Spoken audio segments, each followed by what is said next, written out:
Awuhlale kokwaphuma nje wena satha. Awuhlale kokwaphuma nje. Ushaba manje wena. Ushaba manje.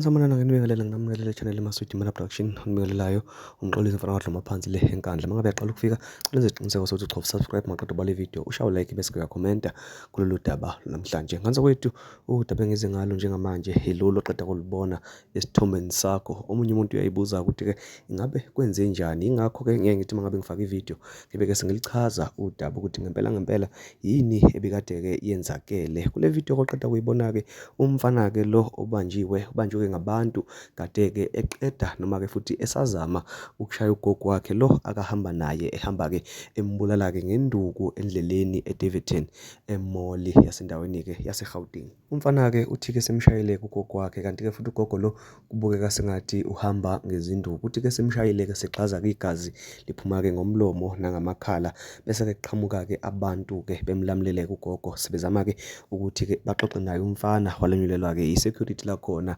emoli nokuyilapho khona ugogo beke sibakhuza ukuthi ke nimqaphele njengoba ke nimshaya enganigwazi lo mfana kusho ukuthi ke vele ukujwayeleke